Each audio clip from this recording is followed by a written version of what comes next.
Pranam Acharya ji. Can I ask what does Hanumanji represent? In fact, the audience can contribute to this. Which virtues does he stand for? Which all virtues rather? One each from the different members. Devotion. Not merely devotion. Don't just say devotion. Devotion is a double-edged sword. Devotion to Ram. There is nobody who is not devoted, mind you. But we are devoted to all the nonsensical things. Devotion to Ram. Yeah, right. Now you must ask, what does Ram stand for? What does Ram stand for?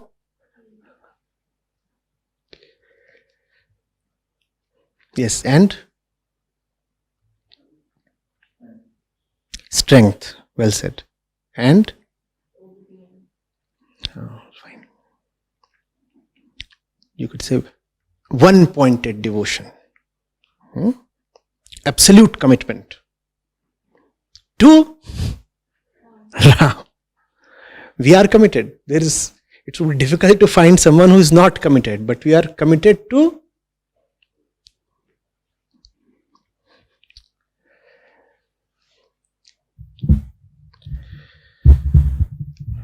with all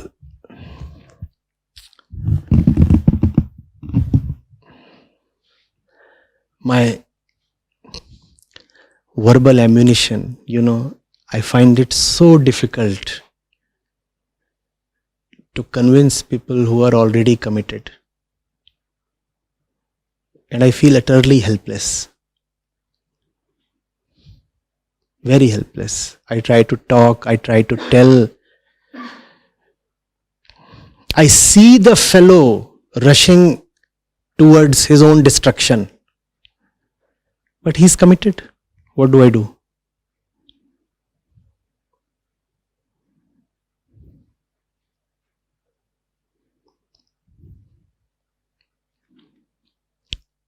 I feel I'm talking to a wall.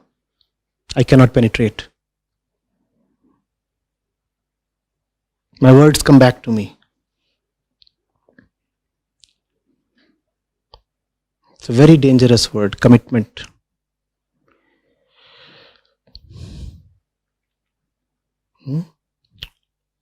Remain without a center. Remain without an anchor. Fly loose.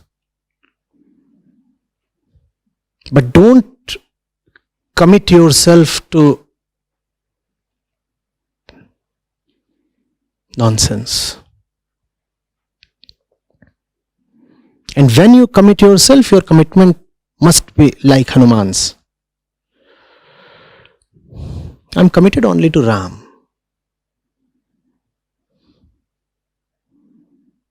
I'll not look at anything. I could have as well offered Ravan a great deal. Ravan had all the gold in the world. No?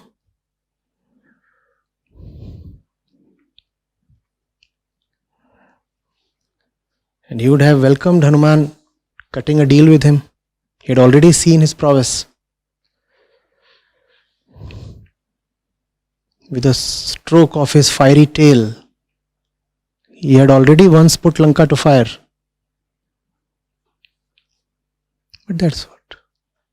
I'm not committed to money. I'll not be tempted by the one with money. That's Hanuman.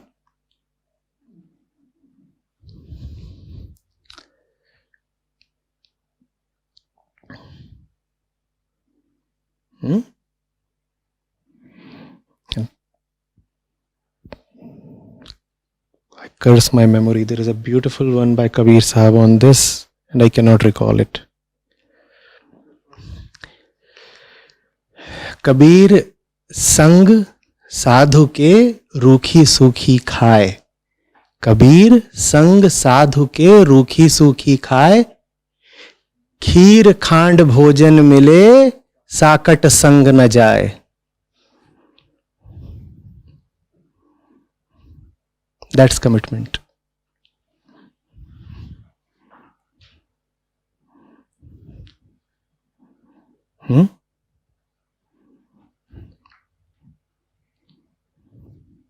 Yes, what else about Hanuman? Now, unless you can look at Hanuman in this way, it's very futile worshipping him. Very futile. And that's why religion has come to such a degraded state. Because we are worshipping symbols without knowing at all what they stand for. Huh?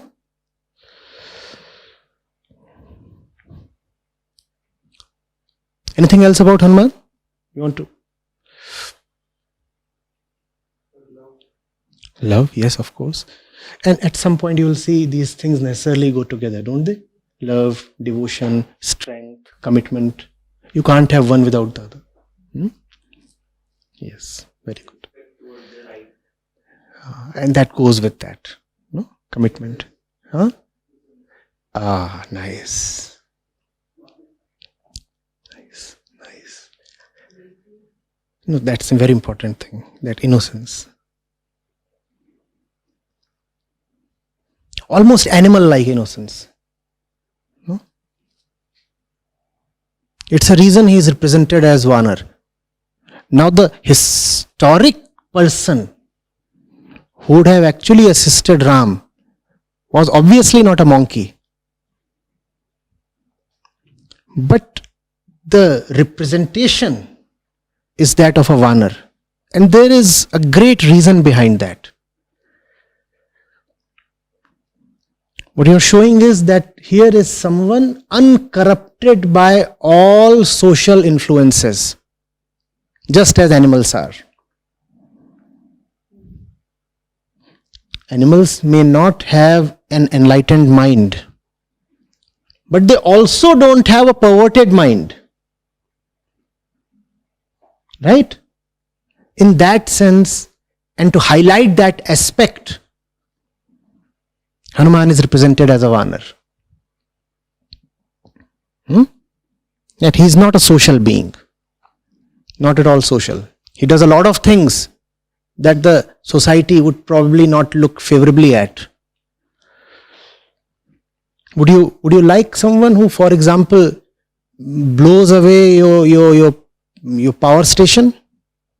But that's what Hanuman does. He goes and gobbles the sun itself. That's, in today's terms, akin to a brash teenager blowing up the power plant and all the energy is gone. What's the sun? The source of energy. So here is a boisterous teenager, and what does he do? Blows up the power plant, and the world is without any power or light or heat or something. And he doesn't marry. No, society doesn't quite like that, does it? By some accounts, he did marry. But then you still call him brahmachari in popular parlance, no? Doesn't care for rules. Before he puts Lanka to fire, what does he do with all the fruits? What does he do to the Ashok Vatika? First of all, he satisfied himself with all the fruits. No, fruits. Goes with his physique.